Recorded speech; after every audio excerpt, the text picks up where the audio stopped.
অমুকের কাছ থেকে, যেমন এখানে রিসেলার আমি বলেছি নাজমুল, রিসেলারের কাছ থেকে ডায়মন্ড ক্রয় করা হয়। আপনি ওই এত নম্বরে কল করে ওইখান থেকে আপনি ডায়মন্ড নিন। ওই রিসেলার আবার ডায়মন্ডগুলি ক্রয় করে এই বিদেশি নাগরিকদের, এবং বিভিন্ন অনলাইনেও বিভিন্ন ভাউচার নাম্বার শো করে এই ডায়মন্ডগুলি কিনে থাকে। এবং এই ডায়মন্ডগুলি যখন গিফট করে ইউজাররা কাদেরকে গিফট করে? হোস্টদের। হোস্ট যে কেউ সেলিব্রিটি, এবং তারা গান করে, নাচ করে, কৌতুক পরিবেশন করে, অভিনয় করে ইত্যাদি বিভিন্ন ধরনের পরিবেশনা সেখানে করে থাকে। এবং যার মধ্যে যেখানে অনেকগুলি আমরা পেয়েছি সেটা খুবই আপত্তিকর, অশ্লীল, একদম অশ্লীল অনেক কিছু সেখানে, যার জন্য তাদেরকে আমরা নিয়ে আসছি। এবং আমরা অনেকগুলো নাম পেয়েছি। ওই যে অ্যাডমিন বললাম, যে অ্যাডমিনের আসমাউল হোসনা, সে যদি ইনিও 1 লাখ টাকা বেতন পেয়ে, এই অ্যাডমিনের দায়িত্বে যারা আছে তারা 1 লাখ টাকা বেতন, আর যারা নাজমুল তিনি 1,80,000 টাকা সর্বোচ্চ পেয়েছে। তো তার যে বেতনটা আসে এটা হলো বিভিন্নভাবে এই ডায়মন্ডের মাধ্যমে। ডায়মন্ডটা ইউজাররা ডায়মন্ড গিফট করে, সবসময় ইউজাররা ডায়মন্ড গিফট করে থাকে পারফর্মার, এবং তাদেরকে বলা হয় হোস্ট। হোস্টিং যারা করে তাদেরকে ডায়মন্ড গিফট করে। এই ডায়মন্ডটা যখন হোস্ট পেয়ে যায় সেটার নাম হয়ে যায় বিনস। এই বিনস 210 বিনস সমান $1। এভাবে জমা হতে হতে বিনসের পরিমাণ যখন 1 লাখ অতিক্রম করে, তখন এই বিগো লাইফ অথরিটি থেকে 60% আরো যোগ, মানে 1 লাখ জমা হলে 1,60,000 এইভাবে বাড়তে থাকে। এবং এই যে এই বিনস গুলো এক সময় ডলারে রূপান্তরিত হয়ে তার অ্যাকাউন্টে, বিভিন্ন ব্যাংকে তাদের অ্যাকাউন্ট আছে সেখানে জমা, এবং তারা এটা হলো বেতনের অংশ। আর তারা যে ভিতরে যে কারুকাজ চালাচ্ছে, ওই যে ডায়মন্ড বিক্রি করছে, ডায়মন্ড আবার বিদেশি নাগরিকের কাছ থেকে কিনছে, এই যে টাকা আদান প্রদান হচ্ছে, এখানে কোটি কোটি টাকা আদান প্রদান হচ্ছে। আমরা সরাসরি একজনের কাছ থেকে পেয়েছি নাজমুল, সে রিসেলার, এবং সে প্রতি মাসে বিদেশি নাগরিকদের প্রায় 1 কোটি, এইভাবে কোটি কোটি টাকা তারা হাতিয়ে দিচ্ছে। আমরা এই ধরনের আরো যারা রয়েছে তাদের কিছু কিছু নাম আমরা পেয়েছি, এবং তাদেরকেও তাদের অপারেশন অব্যাহত রয়েছে, এবং তাদেরকে গ্রেফতার অভিযান অব্যাহত রয়েছে। তাদেরকে গ্রেফতার করে আমরা আইনের আওতায় নিয়ে আসি। আপনাদের সবাইকে ধন্যবাদ। কোনো প্রশ্ন থাকলে এই যে যারা ইউজার ডায়মন্ড দিচ্ছে, এটা কিভাবে টাকাগুলো দিচ্ছে এই বিষয়টি ক্লিয়ার করে, টাকাটা তারা দিচ্ছে কিভাবে? আর এখানে যে ফরেনারের কথা বলেন, একজন ফরেনার, আসলে ফরেনারের ভূমিকাটা কি থাকে? কিভাবে তার টাকাটা হাতিয়ে দিচ্ছে, নাকি যে চক্র করছেন তারা টাকা দিচ্ছে কিভাবে? যোগ সাদৃশ্য পারস্পরিক যোগ সাদৃশ্য রয়েছে। খুব সুন্দর প্রশ্ন করেছেন আপনি। এটার পদ্ধতিটা যে কিভাবে তারা এই ডায়মন্ডগুলি পাচ্ছে, তাই তো? ডায়মন্ডগুলি ওই বিগো লাইভ থেকে সরাসরি ক্রয় করছে, বিগো লাইভের সাথে মেসেজ দিচ্ছে, অথবা হোয়াটসঅ্যাপে যোগাযোগ করছে যে আমার হয়তো 10,000 ডায়মন্ড লাগবে।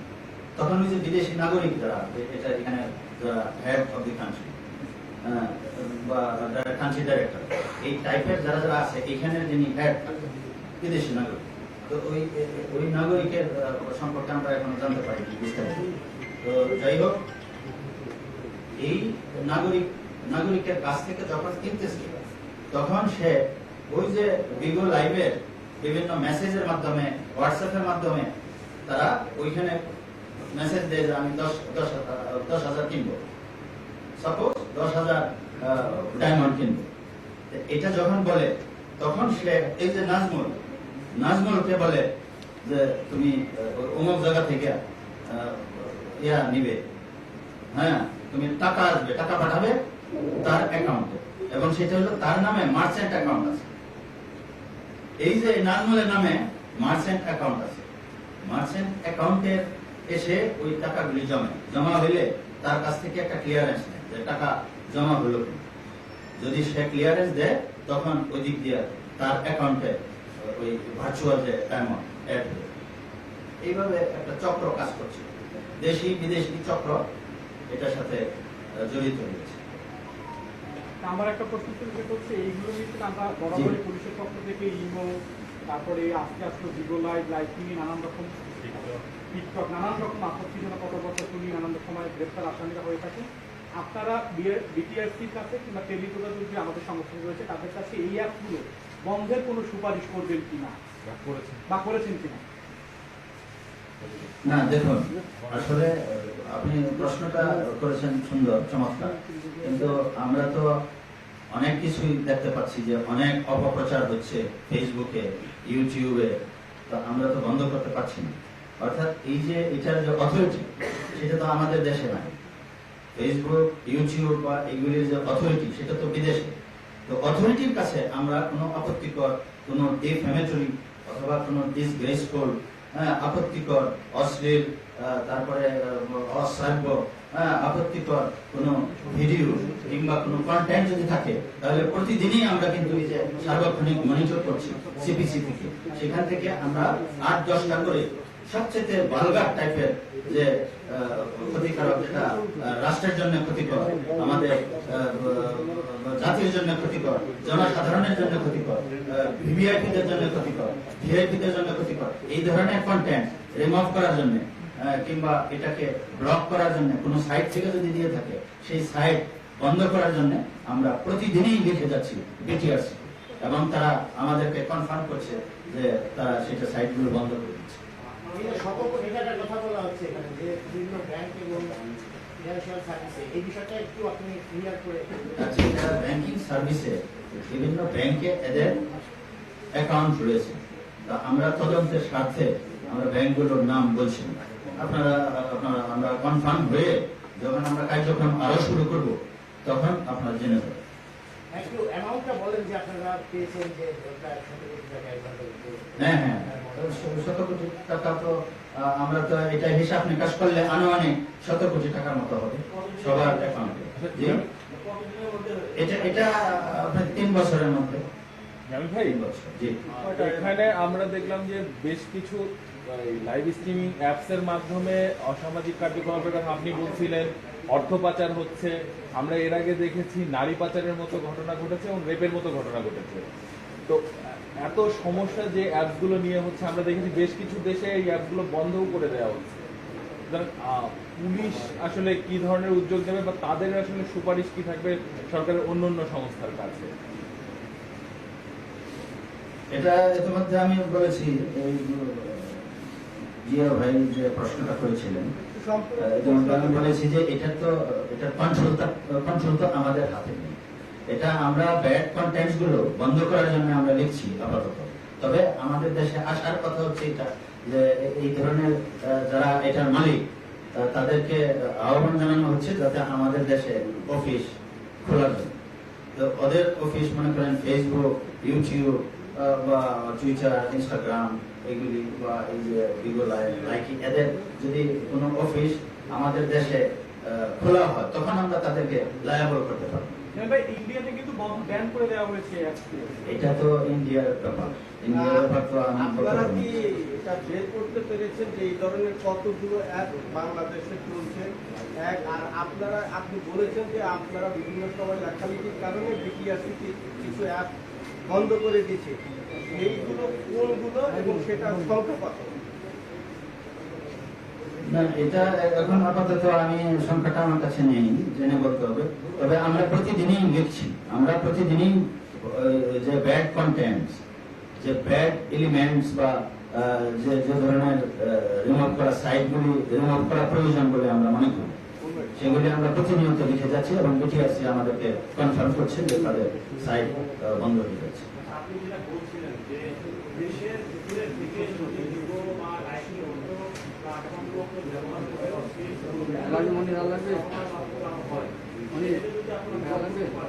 বাইরে থেকে দেশগুলো দিয়ে যদি কোনো কন্টেন্ট হয়, অশ্লীল মন্তব্য হয় সেটা আপনার করতে হবে না। এটা তো কন্ট্রোলটা তো আমাদের হাতে না। আমরা ওদেরকে, আপনারা বোঝার চেষ্টা করেন জিনিসটা, আমরা কিন্তু এই যে যেমন ফেসবুক তো আমরা বন্ধ করে দিতে পারবো না। ফেসবুকে তো অথরিটি হইল বাইরে বিদেশে।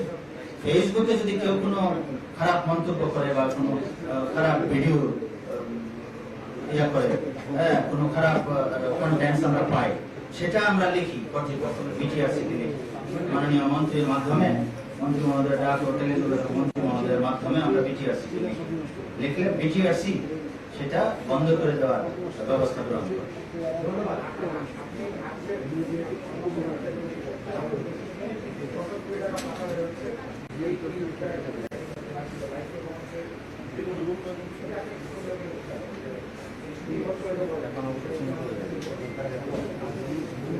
হ্যাঁ, এটা এই যে বিগো লাইভ এবং লাইকি, এটার মাধ্যমে যে কোটি কোটি টাকা পাচার হয়ে যাচ্ছে বা হাতিয়ে নিচ্ছে, এটার জন্য আমরা কঠোর আইনি ব্যবস্থা গ্রহণ করব। এবং এটা তো এই যে এখন যে আমরা আইনগত ব্যবস্থা নিয়েছি প্রাথমিক, এটা কিন্তু প্রাথমিক তদন্ত। সেখানে আমরা আইন প্রয়োগ করেছি ডিজিটাল সিকিউরিটি অ্যাক্ট এবং পর্নোগ্রাফি অ্যাক্ট। কিন্তু এরপরে যেহেতু ফাইন্যান্সিয়াল ইনভলভমেন্ট রয়েছে, আমরা তাদের বিরুদ্ধে মানি লন্ডারিং এর মামলা আমরা করব ভবিষ্যতে। আপনারা যে মামলাগুলো করবেন, এটা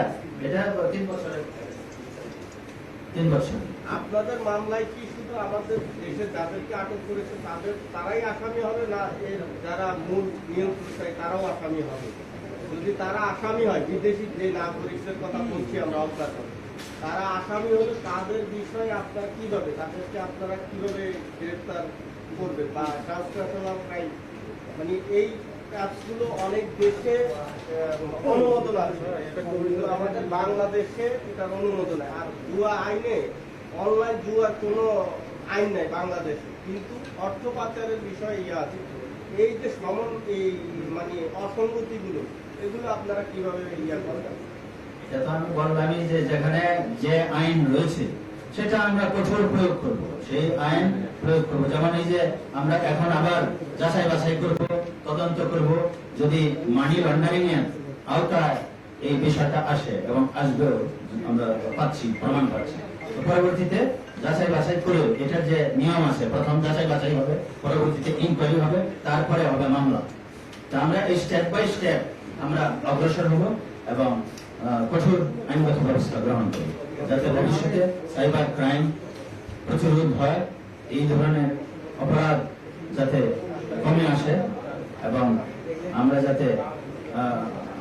যাতে এই ব্যাপারে অগ্রণী ভূমিকা পালন করতে পারি। তা আপনাদের সবাইকে ধন্যবাদ। আপনারা কি কোনো বিদেশি নাগরিককে আটক করেছেন? এখানে একজন বিদেশি নাগরিক বললেন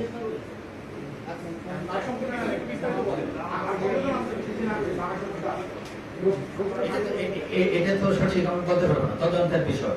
এটা আমরা তদন্ত করে পরে আপনাদের জানাতে পারবো এতগুলি আছে, এটা সঠিক সংখ্যা আমরা নিরূপণ করতে পারিনি এখন।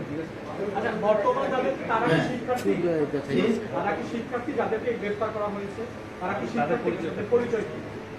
যাদের গ্রেফতার করা হয়েছে ওরা তো এই যে লাইভের সাথে রিসেলার, আমি তো বললাম যে রিসেলার, ব্যবসায়ী, হ্যাঁ, তারা ব্যবসায়ী ছিল, এই পরবর্তীতে এটাতে জড়িয়ে গেছে, এটার সাথে সম্পৃক্ত হয়ে গেছে।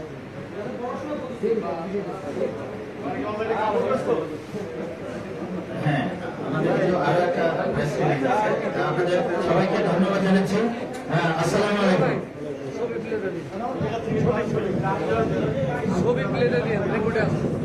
উঠেন না, আরেকটা ব্রিফিং আছে তো।